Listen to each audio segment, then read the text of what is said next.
자, 예정된 은혜가 현실이 되는 과정이라는 제목으로 사무엘상 1장 1절부터 8절을 배경으로 하나님 말씀 전하겠습니다. 오늘은 구약성경 사무엘상 1장을 배경으로 사무엘의 출생 과정에서 발견되는 중요한 사실들을 찾아보겠습니다. 이스라엘이 국가로 체제를 갖추는 과정에 있어서 초기 과정에서 아주 중요한 역할을 한 사람이 사무엘입니다. 한 나라가 세워지고 또 체제를 갖추는 과정에서는 꼭 기독교뿐만 아니라 일반 나라에서는 그 일반 종교의 지도자들이 중요한 일을 하는 경우가 많습니다. 조선을 건국할 때 이성계 옆에는 무합대사라고 하는 그런 그 종교적인 일반 종교의 그 멘토가 한 사람이 있었죠. 그 사람이 일찍이 이성계의 꿈을 해몽하여 왕이 될 것이라고 예언을 했다고 하고, 그 나중에는 도성을 정하는데 큰 역할을 했다고 합니다. 꿈을 해석하여 왕이 될 것을 예언했다. 어떻게 봐야 될까요? 그런데 우리는 꿈에 의미를 두면 아주 큰일 납니다. 낭패가 아주 이만저만이 아닙니다. 절대 오늘날 우리가 꾸는 꿈에 의미를 부여하면 안 됩니다. 제가 며칠 전에 아주 특이한 꿈을 1부, 2부로 연속 꾸었습니다. 무슨 내용인지 말할 필요는 없는 거고요. 똑같은 내용의 꿈인데 같은 주제인데 처음에 다른 배경으로 꿈을 꾸고, 그리고 다시 잠이 들었다가 또 그 다음에 다른 배경에서 똑같은 꿈을 또 꾸었어요.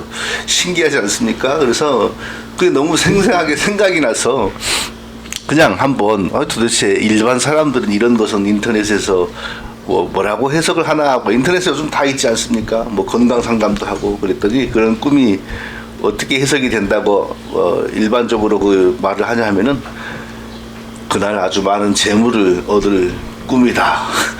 믿지는 않죠. 그리고 잊어버렸어요. 근데 그날 제가 무슨 일이 있었는지 아십니까? 수년 동안 가지고 살던 열쇠 꾸러미를 제가 잊어버렸습니다. 재물이 생기기는커녕 열쇠 꾸러미를 잊어버렸어요. 거기에는 집 열쇠, 교회 열쇠, 자동차들 삑삑하는 열쇠 다 있어요. 그런 일을 당하고 나니까 얼마나 정신적으로 충격이 크고 가슴이 아리더라고요. 그거 매일 가지고 다니던 것을 잊어버렸으니 굉장히 정신적으로 충격이 컸습니다. 그리고 내가 벌써 좀 사람이 이상해졌나 그런 생각도 들고요. 특히 현실적으로 그 삑삑하는 열쇠들은요, 원래 그 차에 딸려 있는 열쇠들 그거 새로 만들려면 돈 굉장히 비쌉니다. 시중의 물건으로 해도 적은 돈 아닙니다. 그거 생각하니까요, 얼마나 충격이 되고 마음이 아픈지 거기서 벗어나는데 이틀이 걸리더라고요. 꿈요, 절대 믿으면 안 됩니다. 왜 생기는지 모르죠. 그러나 적어도 하나님이 주신 꿈은 오늘날 우리에게 없습니다.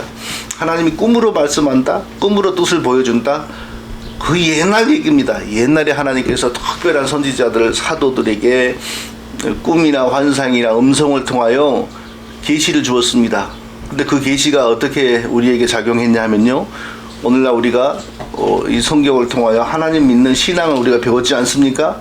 이 성경이 쓰여지는데 다 사용된 그런 수단들이었습니다. 예수 그리스도가 최종적인 계시죠. 예수 그리스도가 완전한 계시의 완성이죠. 그러니까 오늘날은 더 이상 계시가 없습니다. 이러한 계시가 없어요. 그러니까 지금 현재 그 하나님의 계시가 담긴, 하나님이 우리에게 뭔가를 알려주는 꿈, 환상, 음성, 여기에 방언도 들어갑니다. 방언, 통변 해석하자마자 하나님의 뜻이 들어있지 않습니까? 하나님 메시지가 들어있습니다. 예언 다 마찬가지입니다.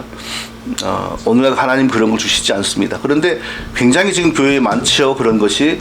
그리고 그것이 또 때로 굉장히 많이 맞아요. 무시할 수 없을 정도로 잘 맞아요. 그건 뭘까요? 저는 그런 것을 복음적 사탄의 역사다, 복음적 마귀의 역사다. 그냥 마귀, 그냥 사탄이라 그러면 너무 무섭고 나쁜 느낌이잖아요. 근데 복음적 마귀, 그러면 좀 덜 무서워지지 않습니까? 하나님을 그렇게 흉내내고 들어오는 복음적 마귀가 그런 방식으로 서서히 우리 속으로, 교회들 속으로 들어오는 겁니다. 그렇게 해가지고 뭔가 이익을 보고 유익을 얻을 수 있습니다. 그러나 더 무서운 것은 그것은 다음에 더 크게 완전히 빼먹기 위한 미끼에 불과하다라는 것을 우리가 항상 기억해야 됩니다. 자, 일반 세계에서도 나라가 세워지는 과정에서는 일반 종교의 지도자가 중요한 역할을 하는 경우가 뭐 거의 대부분이에요. 근데 하나님 나라 이스라엘 민족의 건국의 역사에서야 신앙의 지도자가 큰 일을 감당하고 중요한 역할을 감당하는 거 오죽하겠습니까? 그거 당연한 것이죠. 하나님 귀하게 쓰시는 보이지 않는 영적인 일을 하는 지도자가 보이는 나라의 일에 많은 영향을 미치는 건 뭐 너무너무 당연한 것이죠. 사사기에 그 사무엘이 그렇게 쓰임을 받았다는 것입니다. 자, 사사기에서 왕이 다스리는 왕정의 시대로 넘어가는 이 중요한 때에 중요한 역할을 한 사람이 바로 마지막 사사이고 선지자이고 제사장이었던 사무엘이었습니다. 벌써 타이틀이 3개나 됩니다. 마지막 선지자, 마지막 사사, 선지자, 제사장. 벌써 뭐 이런 중요한 직책이 3개나 되니까 얼마나 중요한 인물입니까? 그런데 하나가 더 있어요. 사무엘 하면 미스바 생각납니다. 미스바. 이스라엘 백성들을 다 미스바로 불러 모으고 회개시키고 하나님 말씀 가르쳤어요. 그리고 이스라엘 백성들 여기서 막 금식했습니다. 그랬더니 그 이후에 하나님께서 은혜와 부흥을 주셨습니다. 그래서 오늘날 우리는 뭐 어려운 일 있으면 미스바 집회로 미스바의 뭐 믿음으로 막 이렇게 하는데 되게 이스라엘 백성들이 다 거기에 모여서 회개했다. 이게 강조가 됩니다. 그래서 사실 그거 강조하면 안 됩니다. 어떤 걸 강조해야 되냐 하면요. 이스라엘 백성들을 다 불러 모은 사무엘이 하나님께 중보기도했다. 왜? 사무엘이 왜 중요합니까? 사무엘은 이스라엘 백성과 하나님 사이에서 중보자 역할을 감당했던, 그러니까 예수 장차 훗날에 오실 예수 그리스도의 역할을 감당했던, 그 전에 모세가 그 역할을 감당했듯이 사무엘도 이스라엘 백성들과 하나님 사이에서 불완전한 인간 중보자로 서서 이스라엘 백성들을 위하여 중보기도하는 일을 했다는 것입니다. 그래서 사무엘이 너희를 위하여 기도하기를 쉬는 죄를 여호와 앞에 결단코 범치 아니하고, 이스라엘 백성들을 위하여 기도하기를 쉬는 죄를, 이스라엘 백성들을 위하여 중보기도하는 것을 멈추는 것을 자기의 죄라 이렇게 표현을 했어요. 그러니까 보통 일반인 한 사람의 기도라면 그렇게 말할 수 없죠. 하나님과 이스라엘 백성들 사이에 서 있는 그리스도를 상징하는 그리스도의 그림자가 되는 인간 중보자, 이렇게 이해를 해야만 설명이 되는 문제인 것입니다. 그래서 오늘날 절대 사무엘의 흉내를 내는 사람은 망할 사람입니다. 아무리 용을 써도 사무엘이 인도한 미스바의 집회 같은 것 성공 못합니다. 하나님이 인정하지 않습니다. 왜냐하면 사무엘이 대리했던 그리스도가 지금 우리 각 사람의 마음과 인격 안에 성령으로 와 계시고 교회 안에 와 계십니다. 우리가 각자가 하나님 앞에 기도하고 교회가 기도하는 것이지 어떤 특별한 사람 앞으로 모여서 그 사람 중심으로 기도하는 거 없습니다. 그러면은 큰일 납니다. 그거 마귀, 복음적 마귀가 크게 역사하여서 뭔가가 나타납니다. 근데 오히려 점점점 그것은 교회가 망할 길로 가는 과정일 뿐이지요. 자, 오늘 본문은 하나님이 그렇게 귀하게 사용하신 사무엘이 태어나게 되는 과정을 우리에게 보여줍니다. 자, 본문에서 발견되는 중요한 사실들 2가지를 찾아보겠습니다. 첫째로 사무엘이 나타난 것도 하나님의 은혜. 하나님이 자기 백성을, 사무엘은 하나님이 자기 백성을 향한 끊임없는 은혜와 끊임없는 사랑의 증거였다. 오직 하나님의 은혜였다. 이 사실을 우리가 발견해야 됩니다. 자, 그 시대의 이스라엘 사람들을 보면 하나님이 이런 은혜를 주시는 게 불가능합니다. 과합니다. 자, 본문의 내용을 통해 그 시대의 상을 짐작해 보겠습니다. 사무엘의 아버지는 에브라임 지파의 땅에 배정된 그 안에 레이인들에게 배정된 라마다임소 제목 이름이 재밌네요. 라마다임소라는 곳에 사는 사람이었습니다. 라마다임소라는 곳은 제가 말한 것처럼 에브라임 지파의 땅 아닌데, 안에 있는 땅인데 거기는 레이인들만 살도록 하나님이 주신 땅입니다. 그리고 에브라임 지파의 땅 안에 실로라고 하는 곳이 있었는데, 실로는 어떤 곳이냐면 그게 바로 하나님의 성전이 최초로 있었던 곳입니다. 사사기 18장에 보면 한 개인이 제사장을 고용해 가지고 큰 문제가 되는 일이 있는데, 그게 왜 문제냐 하면은 하나님의 성전이 당시 실로에 있었는데 한 개인이 세상 자기가 복을 받으려고 우상 종교 하듯이 하나님의 제사장을 자기 집에 고용을 했었습니다. 그래서 아주 큰 문제가 되었죠. 자, 종합해 보면 사무엘의 아버지 엘가나라고 하는 사람은 에브라임 지파의 땅에 속하여서 사는 사람이고, 특히 레이 지파 사람들만 모여서 사는 라마다임소라는 곳에서 사는 사람이고, 그리고 레이 지파 사람이니까 당연히 성전을 섬겼을 것이고, 그러면 라마다임소 근처에는 분명히 성전이 있는 실로가 있었을 것이다, 이렇게 짐작을 해볼 수가 있습니다. 자, 조금 좋지 않은 정보도 2절에서 나옵니다. 그에게 두 아내가 있으니 라고 합니다. 두 아내. 하나님 말씀에 의하면, 구약의 하나님 말씀에 의하면 레이인들은 아무나 함부로 장가를 들지 못합니다. 가부에게도 들지 못하고요, 흠이 있는 여인에게도 장가를 들지 못합니다. 오직 흠이 없는 처녀에게만 장가를 들어야 되고요, 중혼 두 사람의 부인을 얻는 것 허락되지 않습니다. 하나님 앞에서 더 본이 되어야 할 레인이 두 사람의 부인을 얻어서 살았다. 자, 이 말씀을 위배하는 것이죠. 그리고 세상 도덕성에도 위배가 되는 것이죠. 좀 더 심각한 사실이 또 3절에서 나옵니다. 이 사람은 매년 자기 성읍에서 나와서 실로에 올라가서 만군의 여호와께 경배하며 제사를 드렸는데, 매년 자기 성읍에서 나와서 실로에 올라가서 하나님께 제사를 드렸다. 얼른 보면 믿음이 좋은 것 같죠. 그런데 뭐 조금 이상한 게 보이지 않습니까? 레이는 전적으로 성전에 매달려서 사는, 지금으로 말하면 풀타임 기독교 사역자인데, 어떻게 한 달에 1년에 한 번, 두 번밖에 성전을 가지 않습니까? 그것도 성전에서 이루어지는 다른 사람의 제사, 아니면 성전의 정기적인 제사를 봉사하고 섬기려고 하는 게 아니고 자기의 제사를 위해서 갔다. 그렇다면 평소에는요, 거의 가지 않았다는 거죠. 평소에는 거의 가지 않았어요. 그리고 당시 성전에 가면 누가 있습니까? 사람들이 제사 드리려고 제물 가져오면 하나님께 드리기도 전에 자기가 제일 먼저 맛있는 부분 딱 골라서 구워 먹는 그런 계망난이 엘리의 두 아들 제사장이 그곳에 있었죠. 자, 이건 뭔가 시대상이 좀 느껴지지 않습니까? 뭔가 다 붕괴되어 있는 거예요. 이런 정보를 우리가 얻을 수 있어요. 첫째로 레이인, 특히 하나님께 헌신되어 있는 레이인의 삶이, 신앙이 이렇게 무너져 있다는 것은 다른 일반 백성들의 신앙과 삶이 더 많이 붕괴되었을 것이고, 하나님 앞에서 도저히 은혜를 받을 수 없는 상태였을 것이다. 레이인에게 부인이 둘이나 있었다는 것은, 그래도 문제가 되지 않았다는 것은 전반적으로 신앙과, 그리고 신앙으로 말미암는 신앙과 함께 있어야 할 도덕성이 다 무너졌다는 것이다. 이스라엘 일반 백성들은 더 심각했을 것이다.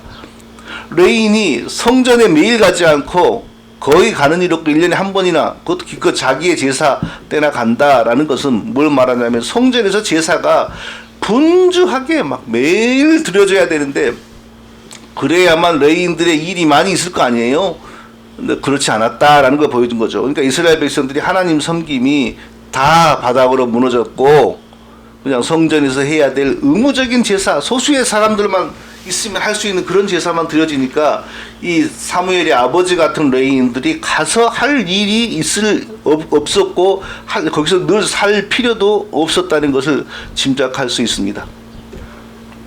이 정도로 이 시대의 시대상이 영적으로, 도덕적으로, 신앙적으로 다 붕괴되어서 하나님의 은혜를 받을 수 없는, 하나님께서 이들의 행위와 삶을 보시면 도무지 은혜를 주실 수 없는 그런 지경이었다라는 것을 우리가 알 수 있습니다. 자, 시편 14편 2절에서 3절을 보면 바로 이런 시대를 향한 하나님의 한탄이 나옵니다. 여호와께서 하늘에서 인생을 굽어 살피사 지각이 있어 하나님을 찾는 자가 있는가 보려 하신즉 다 치우쳐 함께 더러운 자가 되고 선을 행하는 자 없으니 하나도 없도다. 모든 사람이 죄 가운데 태어나서 죄 가운데서 살며 죄 가운데서 그냥 그렇게 멸망해 간다는 것입니다. 자, 이런 사람들을 하나님이 사랑하신 겁니다. 이런 사람들, 이런 자들을 하나님께서 자기 백성으로 택하시고 끝까지 붙드시는 것입니다. 누구 한 사람이면 그런 게 아니고요. 한 사람 한 사람 하나님이 자기 백성을 끝까지 붙드십니다. 끝까지 돌보십니다. 자기 백성 모두에게 이런 은혜를 베푸십니다. 사람에게 맡기면 전부 멸망합니다. 그러나 멸망하지 않도록 하나님이 친히 붙드시고 돌보십니다. 우리에게 바로 그런 은혜가 와 있습니다. 그 증거가 무엇입니까? 우리는 어떻게 하나님의 은혜가 우리에게 깊이 와 있는 것을 알 수 있습니까? 우리가 하나님의 은혜로 이미 예수 그리스도를 구세주로 믿고 하나님의 자녀가 되었다는 것입니다. 이게 가장 큰 증거입니다. 하나님이 택하신 자, 끝까지 붙드시는 자에게 반드시 주시는 은혜가 예수 그리스도를 믿고 하나님의 자녀 되게 하는 것입니다. 그 절대 이유로 하나님이 놓지 않습니다. 표면적으로는 이 모든 이 복이 모든 사람에게 열려 있죠. 하나님께서는 그 누구도 예수 안 믿고 지옥 가는 것을 기뻐하시지 않습니다. 모든 사람이 믿고 구원받기를 원합니다. 차별이 없습니다.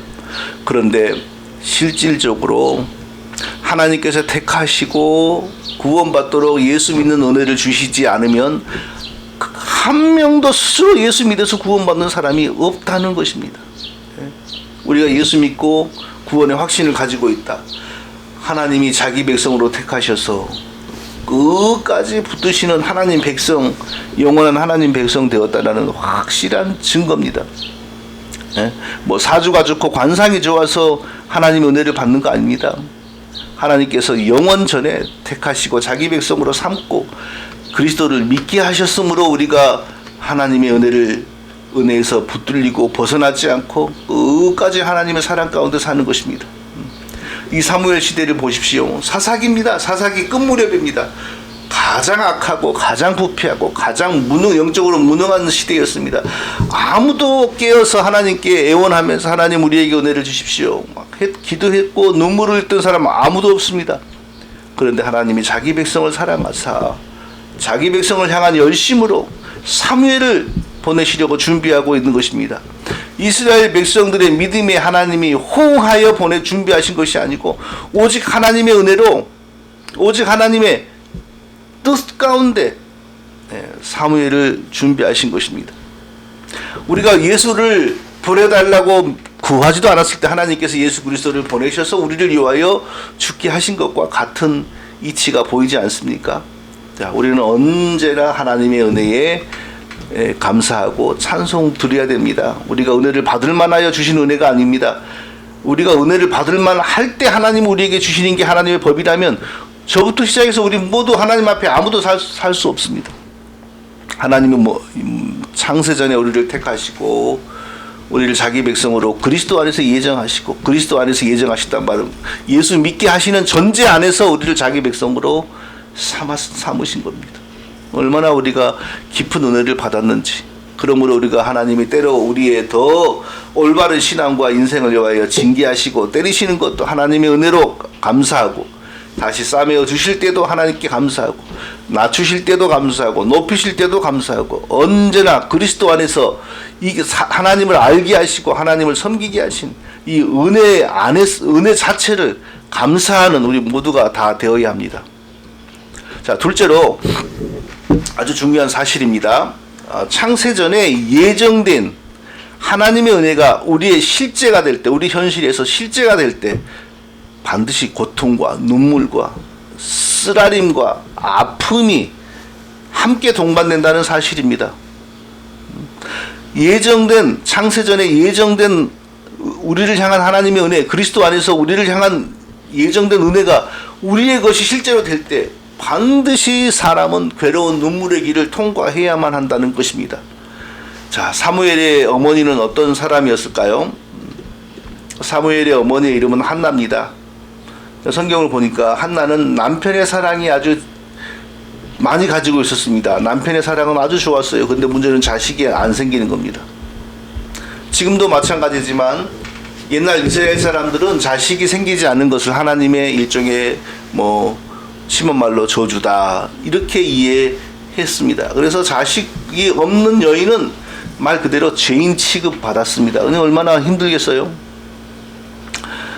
자, 사무엘에게 아내가 둘이 있었습니다. 근데 이 아내들의 이름이 언급되는 것을 보면 분명히 첫 번째 본부인이 한나이고요. 두 번째 부인이 분인나가 두 번째 부인인 것을 알 수 있습니다. 어떻게 알 수 있냐면 성경은 뭐 구구절절히 설명하지 않고 딱 이름을 언급하는 순서로 형제간의 서열, 뭐 남편과 아내, 막 이런 것을 그냥 그 이름을 언급하는 순서를 통하여서 보여주는 경우가 아주 많습니다. 그러니까 첫 본부인 한나에게 애가 생기지 않으니까 자식을 낳기 위해서 엘가나도 자식을 낳아야 되니까 둘째 부인 분인나를 얻어서 자식을 보았던 것으로 짐작할 수가 있습니다. 둘째 부인은 들어오자마자 자식을 아주 잘 낳았어요. 뿡뿡 잘 낳았어요. 그런데 계속해서 첫 번째 부인 한나에게는 자식이 생기지 않는 것입니다. 남편은 한나를 사랑하는데 자식이 생기지를 않습니다. 그런데 성경은 그냥 우연히 자식이 생기지 않았다 이렇게 표현하는 것이 아니고 뭔가를 분명히 암시합니다. 여호와께서 그로 성태치 못하게 하시니 하나님께서 한나의 태중에 자식이 생기지 않게 하시니 하나님이 그렇게 하셨다. 그러니 아무리 용을 써도 인간이 아무리 용을 써도 안 되는 거죠. 그런데 두 번째 부인은 계속해서 자식을 막 낳는 거예요. 그럼 어떤 현상이 벌어지겠어요? 결국에는 둘째 부인이 첫째 부인을 잡아먹으려고 하죠. 자, 아브라함의 집에서도 본부인 사라가 자식을 낳지를 못했습니다. 그래서 사라의 종을 사라가 아브라함에게 보내서 자식을 낳게 했어요. 처음에는 그 종이 그냥 몸둘 것을 모르고 황송해 하다가 나중에는 어떻게 됩니까? 사라를 잡아먹으려고 그러잖아요.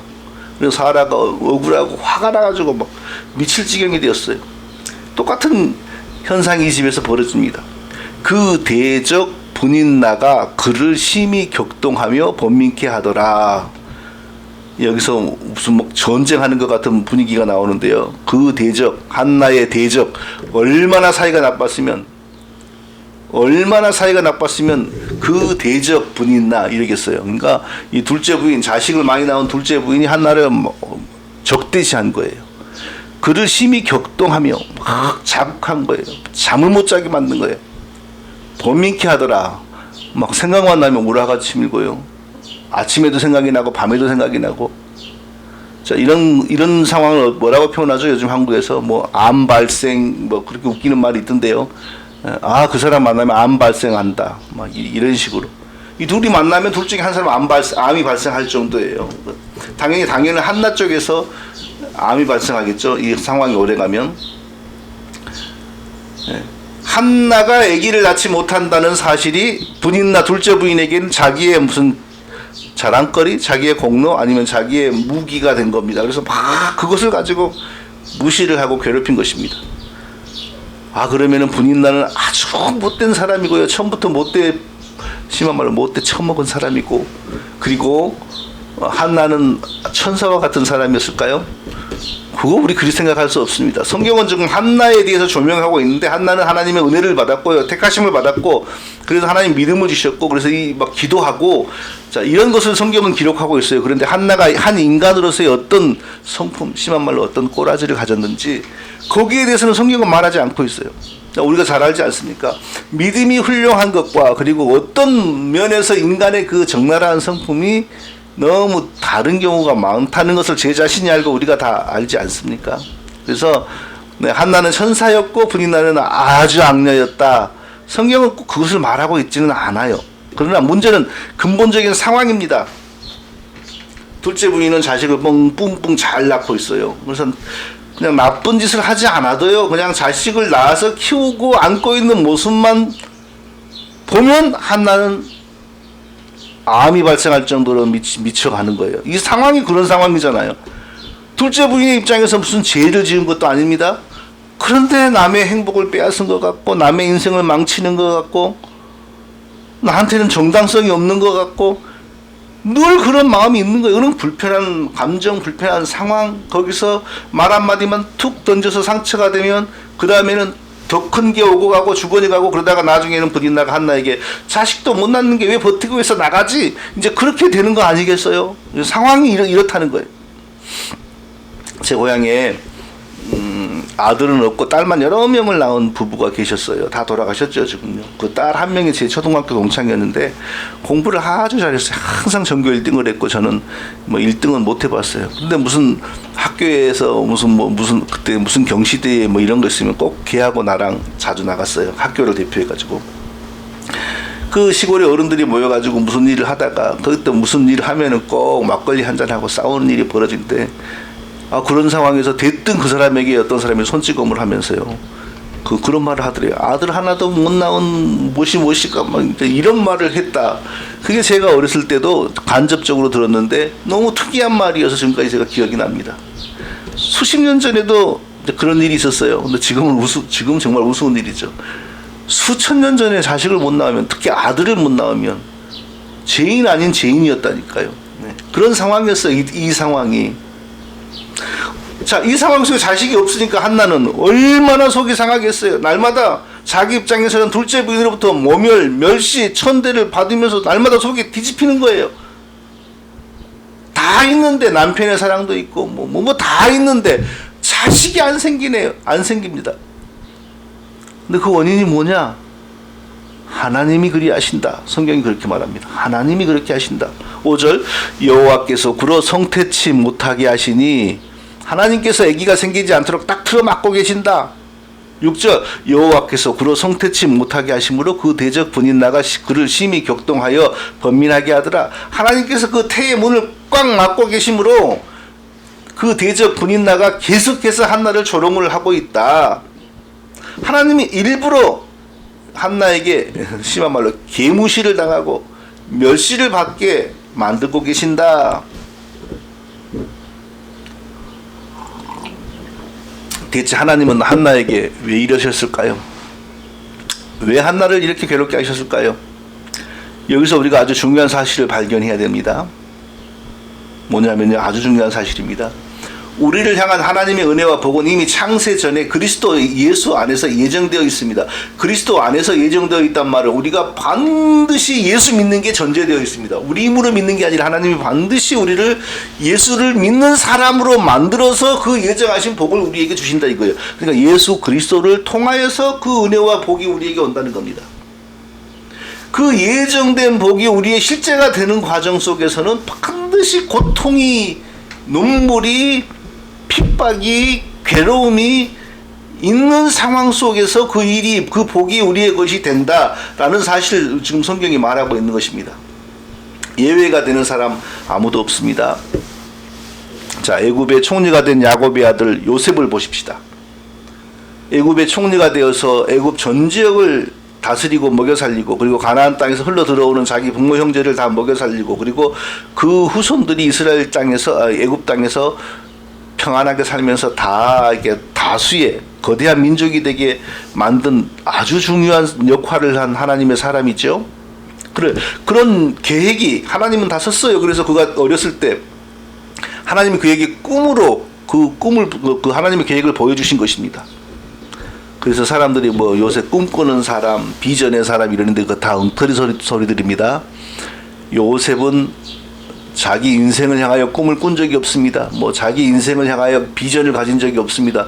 그저 하나님의 은혜를 받아서 하나님 잘 믿는 순진한 애기였어요. 그런데 하나님이 그를 향하여 계획하고 있는 내용을 그에게 보여주신 거예요. 그게 그에게 꿈으로 나타난 거예요. 그러니까 철없는 애가 그게 뭔지도 모르고 그런 말을 입으로 드러내가지고 핍박을 자초한 거죠. 하지만 하나님의 섭리죠. 그게 미움의 근거가 되어서 형들이 그를 애굽으로 팔아버리잖아요. 창세전에 그를 향하여 하나님이 준비하신 은혜와 복이 그에게 현실이 될 때 어떤 일이 벌어집니까? 형들이 그를 미워하여 애굽에 팔아버립니다. 애굽으로 가서도 성실하게 신실하게 잘 살았는데 주인의 아내를 범하려고 했다라는 오명을 뒤집어쓰고 더 깊은 감옥으로 빠집니다. 근데 거기서도 더 신실하게 하나님을 바라보고 기도하며 하나님의 사람으로서 참고 기다리고 인내합니다. 그랬더니 어느 순간 갑자기 밖으로 나오고 애굽의 총리가 되지 않습니까? 창세전에 예정된 은혜와 복이 분명히 있습니다. 그런데 그것이 현실이 되는 과정 속에서 어마어마한 눈물과 기도와 고통과 아픔이 동반된다는 것입니다. 우리의 어떤 행위에 근거하여 이루어지는 것이 아니고 그리스도 안에서 하나님이 예정하시고 주시기로 계획한 복이기 때문에 이런 것입니다. 하나님이 우리를 구원하사 부르신 부르심으로, 거룩하신 부르심으로 부르심은 우리의 행위대로 하심이 아니요 오직 자기의 뜻과 영원한 때 전부터 그리스도 예수 안에서 우리에게 주신 은혜대로 하심이라. 하나님이 우리에게 은혜와 복을 주시는 것이 우리 행위의 근거, 자랑, 공로에 근거하여 이루어지는 것이 아니고 예수 그리스도 안에서 은혜대로 하셨다. 그러므로 그 예정된 은혜와 복이 우리 각 사람을 향한 은혜와 복이 다 예정되어 있어요. 그런데 이것이 우리의 현실이 되는 과정은 즐겁고 행복한 과정이 아니라 눈물과 고통과 기도의 터널을 통과하면서 우리의 것이 된다는 겁니다. 아브라함을 보십시오. 믿음의 조상이죠. 그와 같이 큰 복을 받은 사람이 없습니다. 100세의 아들을 낳았습니다. 그때까지도 눈물의 시간들이었죠. 199세가 되었는데 자식이 없어요. 그 99세 때에 하나님이 자식을 줄 것이다. 99세인가요? 조금 전인가요? 그 노인네가 그때 믿음이 충만해서 믿습니다. 믿을 수 없는 것을 하나님의 말씀이니 믿으니까 그것을 보시고 하시니 아브라함이 여호와를 믿으니 이를 그의 의로 여기시고 믿음에 근거하여 의인이 되었다고 성경이 말합니다. 말은 간단하지만 그 전이 얼마나 고통과 인내의 시간이었는지 알 수 있죠. 근데 더 큰 일이 벌어집니다. 100세에 낳은 아들을 죽여서 제사하라고 합니다. 그래서 아들이 아브라함이 순종하지 않습니까? 아들을 데리고 갑니다.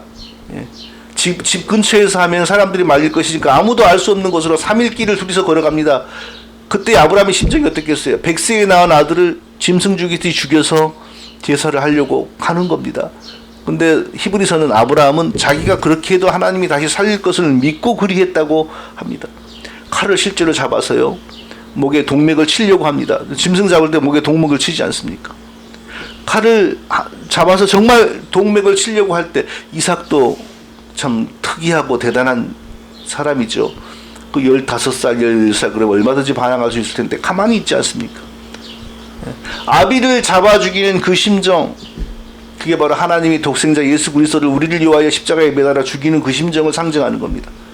아버지가 자기를 죽이려고 하는데 반항하지 않고 그대로 죽는 이삭, 아버지의 뜻을 따라 십자가에서 자기 목숨을 우리를 위하여 내어주는 예수 그리스도를 상징하는 겁니다.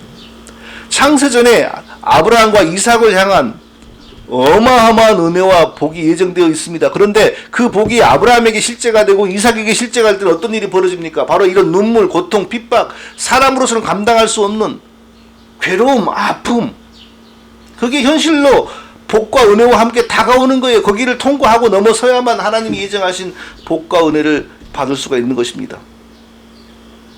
자, 우리가 하나님으로부터 받은 복과 은혜와 구원은요 창세전에 이미 다 예정된 것입니다. 그러나 우리가 예수 믿는 과정이 평탄하던가요? 여기까지 올 때 평탄하던가요? 이게 하나님의 원리입니다. 왜? 우리가 죄인이기 때문에. 그 복을 누릴 만한 사람으로 하나님이 만들어 가시는 겁니다. 사무엘이라는 아들을 낳아 귀하게 쓰임받는 것은요 마치 마리아가 예수님을 잉태하여 귀하게 쓰임받는 것과 거의 비슷한 것처럼 그렇게 상징할 수 있는 것이죠. 그러나 그 사무엘이라는 아이를 받아서 사무엘을 세상에 넣어 큰 일을 하도록 만드는 그 어머니도 사무엘을 가지기 전까지 하나님이 예정하신 복과 은혜를 누리기 전까지 어떤 일을 당합니까? 하나님이 태문을 닫으시니까 둘째 부인 분이나로부터 매일 멸시를 받고 매일 천대를 받고 매일 무시를 받아서 암이 생길 정도의 암 발생 스트레스를 당하고 살지 않습니까? 그런 가운데 하나님께 결사적으로 기도하고 간절히 기도하여 하나님의 은혜의 은혜 가운데 사무엘을 낳은 것입니다. 자, 이게 중요한 원리입니다. 우리가 하나님으로부터 받아서 누리는 복과 은혜는 이미 창세전에 예정된 것입니다. 그리스도 안에서 예수 믿게 만든다는 전제 안에서 예정된 것입니다. 그런데 그 복과 은혜가 우리의 현실이 될 때는요 우리의 많은 눈물의 기도와 우리의 많은 고통과 우리가 당하는 핍박과 우리가 일반 사람으로서부터 이해할 수 없는 그런 어려운 상황을 직면하여서 하나님을 믿게 만드는 그 과정이 반드시 있다는 겁니다. 그 과정 없이 그 예정된 은혜와 복을 받는 사람 아무도 없다는 것입니다. 자, 우리가 예수 그리스도 안에서 하나님 믿고 있는 게 분명하다면요, 그런데도 계속해서 눈물의 길, 고통의 길, 괴로움이 계속 이어진다면요, 하나님의 예정된 은혜와 복이 나의 것이 되기 위하여 내가 준비되고 다듬어지고 있구나 하는 것을 기억하고 더 참고 더 기도하고 더 인내하는 저와 우리 모든 성도님들이 되시기를 예수님의 이름으로 축원드립니다. 거룩하신 아버지 하나님, 아브라함이, 요셉이, 한나가 하나님의 큰 은혜와 복을 누리기 전에 많은 눈물과 많은 고통의 시간을 겪었던 것처럼 우리에게도 그런 시간이 오고 그런 환경이 오면 하나님이 준비하신 복이 내 것이 되기 위하여 나를 단련하고 준비하시는 거로구나 생각하고 더 기뻐하고 감사하며 기도하는 우리 모두가 다 되게 하여 주시옵소서. 예수님의 이름으로 기도합니다. 아멘.